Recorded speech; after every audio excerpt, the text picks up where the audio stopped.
Assalamualaikum warahmatullahi wabarakatuh.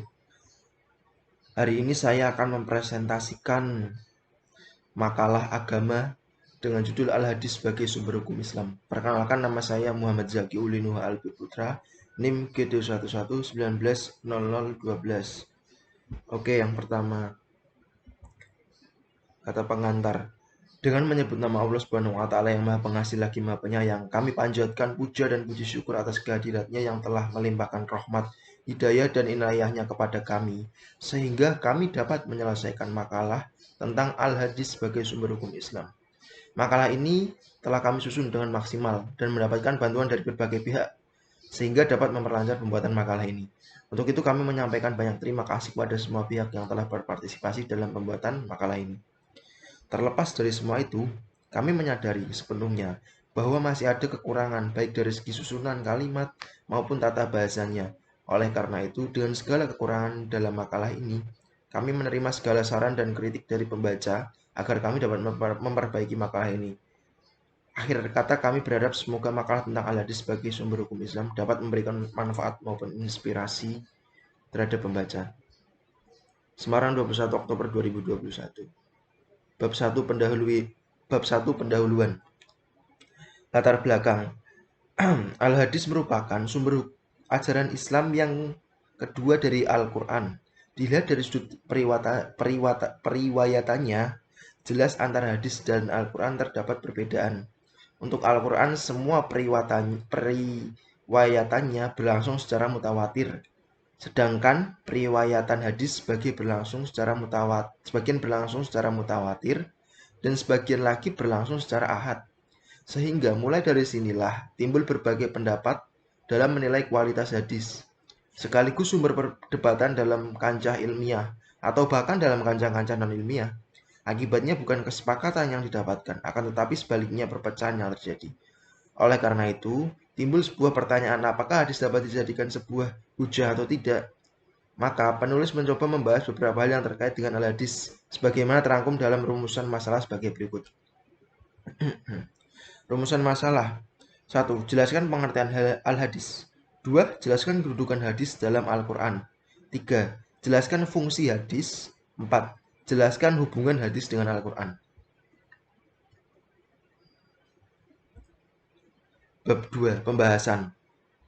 1. Pengertian al-hadis. Hadis menurut bahasa yaitu sesuatu yang baru, menunjukkan sesuatu yang dekat atau waktu yang singkat. Hadis juga berarti berita, yaitu sesuatu yang diberitakan, diperbincangkan, dan dipindahkan dari seorang kepada orang lain. Hadis menurut istilah syara ialah hal-hal yang datang dari Rasulullah SAW, baik itu ucapan, perbuatan, atau pengakuan, atau takrir. Berikut ini adalah penjelasan mengenai ucapan, perbuatan, dan perkataan. Hadis kauliyah atau ucapan, yaitu hadis-hadis Rasulullah SAW yang diucapkan dalam berbagai tujuan dan persuaian atau situasi. Hadis fi'liyah, yaitu perbuatan-perbuatan Nabi Muhammad SAW seperti pekerjaan melakukan sholat 5 waktu dengan tata caranya dan rukun-rukunnya, pekerjaan menunaikan ibadah hajinya, dan pekerjaannya mengadili dengan satu saksi dan sumpah dari pihak penuduh. Hadis takririyah, yaitu perbuatan sebagian para sahabat Nabi yang telah diikrarkan oleh Nabi SAW, baik perbuatan itu berbentuk ucapan atau perbuatan. Sedangkan ikrar itu ada kalanya dengan cara mendiamkannya dan atau melahirkan anggapan baik terhadap perbuatan itu. Sehingga dengan adanya ikrar dan persetujuan itu, bila seorang melakukan sesuatu perbuatan atau mengemukakan suatu ucapan di hadapan Nabi atau pada masa Nabi, Nabi mengetahui apa yang dilakukan orang itu dan mampu menyanggahnya. Namun Nabi diam dan tidak menyanggahnya. Maka hal itu merupakan pengakuan dari Nabi. Keadaan diamnya Nabi itu dapat dilakukan pada dua bentuk. Yang pertama, Nabi mengetahui bahwa perbuatan itu pernah dibenci dan dilarang oleh Nabi. Dalam hal ini kadang-kadang Nabi mengetahui bahwa siapa pelaku berketerusan melakukan perbuatan yang pernah dibenci dan dilarang itu. Diamnya Nabi dalam bentuk ini tidaklah menunjukkan bahwa perbuatan tersebut boleh dilakukannya. Dalam bentuk lain, Nabi tidak mengetahui berketerusannya si pelaku untuk melakukan perbuatan yang dibenci dan dilarang itu. Diamnya Nabi dalam bentuk ini menunjukkan pencabutan larangan sebelumnya. Kedua, Nabi belum pernah melarang perbuatan itu sebelumnya dan tidak diketahui pula haramnya.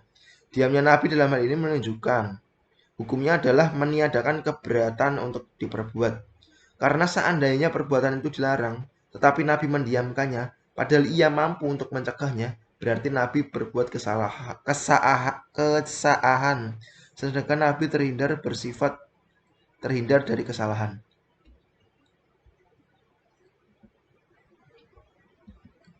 2. Kedudukan hadis.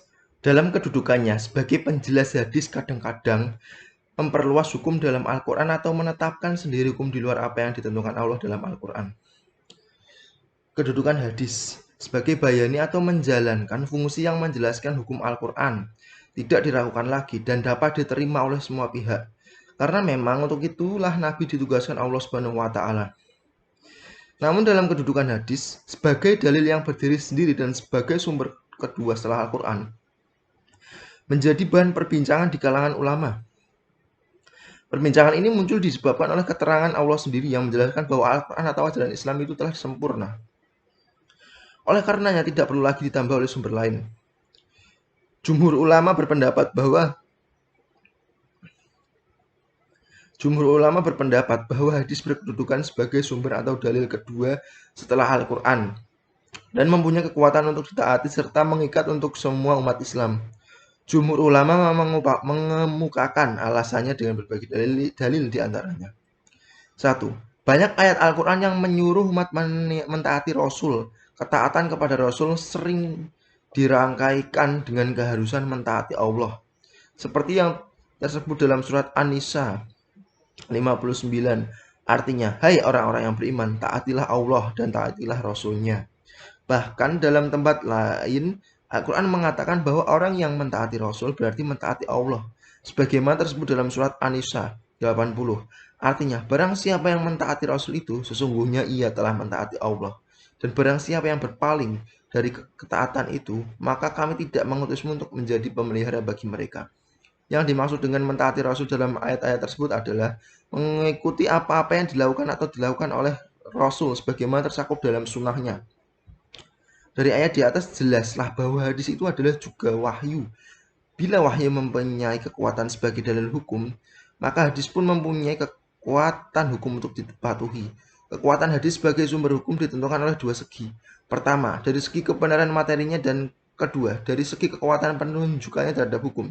Dari segi kebenaran materinya, kekuatan hadis mengikuti kebenaran pemberitaannya yang terdiri dari 3 tingkat, yaitu mutawatir, masyhur, dan ahad sebagaimana dijelaskan di atas.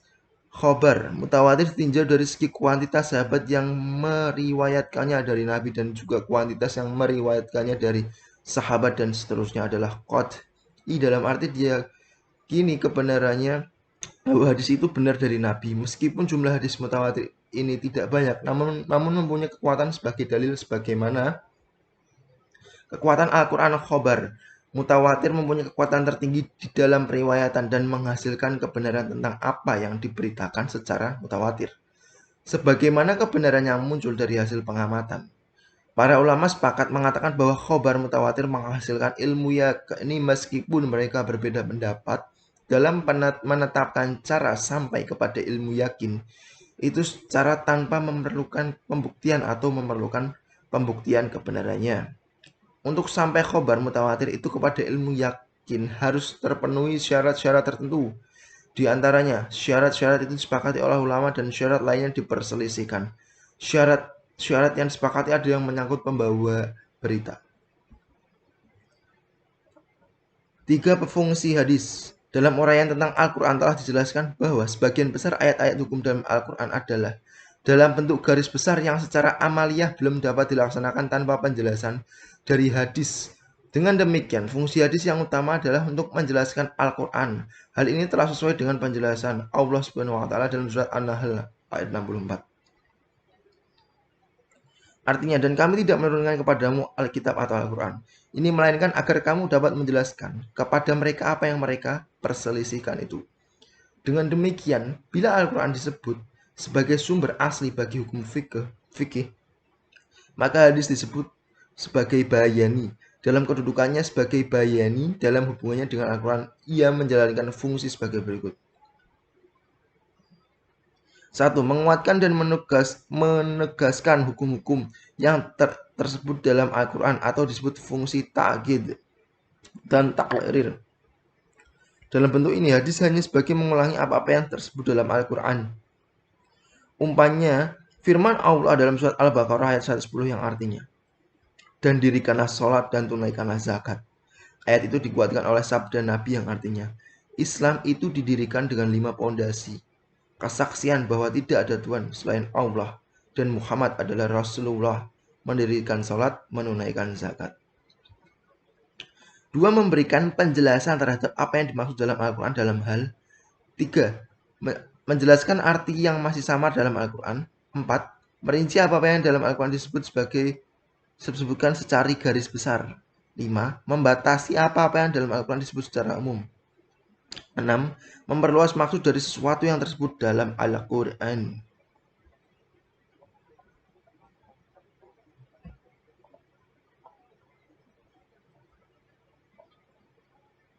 Contoh menjelaskan arti kata dalam Al-Quran, umpamanya kata sholat yang masih samar artinya. Karena dapat saja sholat itu berarti doa sebagaimana yang biasa dipahami secara umum waktu itu.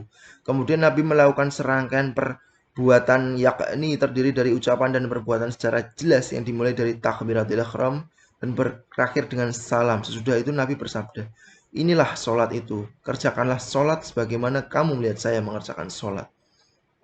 3. Menetapkan suatu hukum dalam hadis yang secara jelas tidak terdapat dalam Al-Quran. Dengan demikian kelihatan bahwa hadis menetapkan sendiri hukum yang tidak ditetapkan dalam Al-Quran.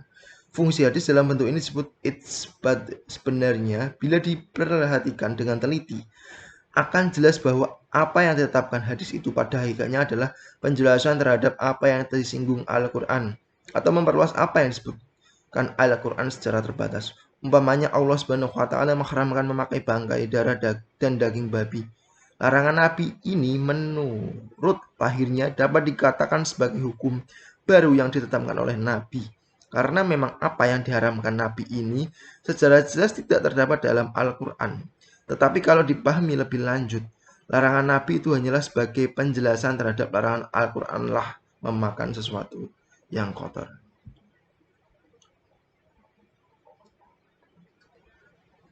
4. Hubungan hadis dengan Al-Quran.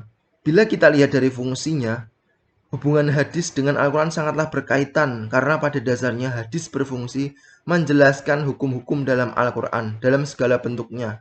Sebagaimana disebutkan di atas, Allah Subhanahu wa taala menetapkan hukum dalam Al-Quran adalah untuk diamalkan. Karena dalam pengalaman itulah terletak tujuan yang digariskan. Tetapi pengalaman hukum Allah diberi penjelasan oleh Nabi. Dengan demikian bertujuan supaya hukum-hukum yang ditetapkan Allah dalam Al-Quran secara sempurna dapat dilaksanakan oleh umat. Sebagaimana dalam uraian tentang Al-Quran telah dijelaskan bahwa sebagian besar ayat hukum dalam Al-Quran adalah dalam bentuk garis besar yang secara amalia belum dapat dilaksanakan tanpa penjelasan dari hadis. Dengan demikian keterkaitan hadis dengan Al-Quran yang utama adalah berfungsi untuk menjelaskan Al-Quran. Dengan demikian, bila Al-Quran disebut sebagai sumber asli bagi hukum fikih, maka hadis disebut sebagai bayani. Dalam kedudukannya sebagai bayan, maka dalam hubungannya dengan Al-Quran, hadis menjalankan fungsi sebagai berikut. 1. Menguatkan dan menegaskan hukum-hukum yang tersebut dalam Al-Quran atau disebut fungsi ta'kid dan takrir. Dalam bentuk ini, hadis hanya seperti mengulangi apa-apa yang tersebut dalam Al-Quran. 2. Memberikan penjelasan terhadap apa yang dimaksud dalam Al-Quran dalam hal. 3. Menjelaskan arti yang masih samar dalam Al-Quran. 4. Merinci apa-apa yang di dalam Al-Quran disebut secara garis besar. 5. Membatasi apa-apa yang dalam Al-Quran disebut secara umum. 6. Memperluas maksud dari sesuatu yang tersebut dalam Al-Quran. Contoh hadis yang merinci ayat Al-Quran yang masih garis besar, umpamanya tentang waktu-waktu sholat yang masih secara garis besar disebutkan dalam surat An-Nisa ayat 103. Artinya sesungguhnya sholat itu adalah fardu yang ditentukan waktunya atas orang-orang yang beriman.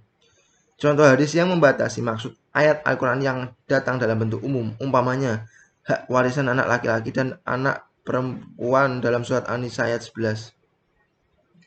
Allah mensyariatkan bagimu tentang pembagian pusaka untuk anak-anakmu, yaitu kebahagiaan seorang anak lelaki sama dengan kebahagiaan 2 orang anak perempuan. Ayat itu dibatasi atau dikhususkan pada anak-anak yang ia bukan penyebab kematian ayahnya.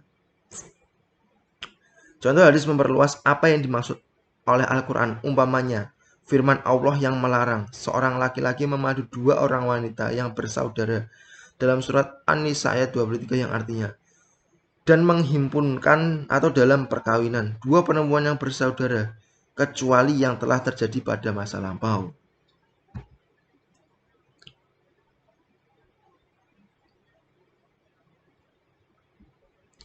Bab 3 penutup. Kesimpulan. Dari beberapa uraian di atas dapat kita ambil beberapa kesimpulan bahwa hadis menurut bahasa yaitu sesuatu yang baru, menunjukkan sesuatu yang dekat atau waktu yang singkat. Hadis juga berarti berita, yaitu sesuatu yang diberitakan, diperbincangkan, dan dipindahkan dari seorang kepada orang lain. Hadis menurut istilah syarak ialah hal-hal yang datang dari Rasulullah SAW, baik itu ucapan, perbuatan, atau pengakuan atau takrir. Berikut ini adalah penjelasan mengenai ucapan, perbuatan, dan perkataan. 3. Jumhur ulama berpendapat bahwa hadis berkedudukan sebagai sumber atau dalil kedua setelah Al-Quran dan mempunyai kekuatan untuk ditaati serta mengikat untuk semua umat Islam. 4. Fungsi hadis yang utama adalah untuk menjelaskan Al-Quran. 5. Bila kita lihat dari fungsinya, hubungan hadis dengan Al-Quran sangatlah berkaitan. Karena pada dasarnya, hadis berfungsi menjelaskan hukum-hukum dalam Al-Quran dalam segala bentuknya sebagaimana disebutkan di atas. Allah Subhanahu wa Ta'ala menetapkan hukum dalam Al-Quran adalah untuk diamalkan karena dalam pengalaman itulah terletak tujuan yang digariskan.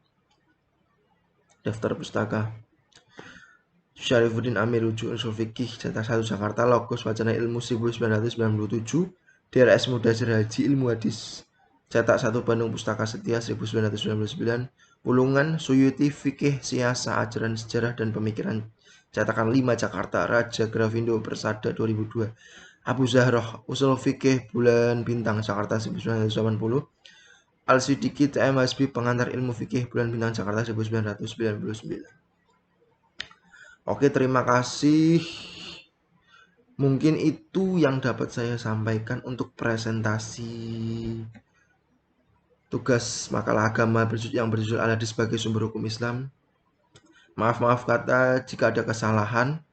Wabillahi taufiq wal hidayah. Wassalamualaikum warahmatullahi wabarakatuh.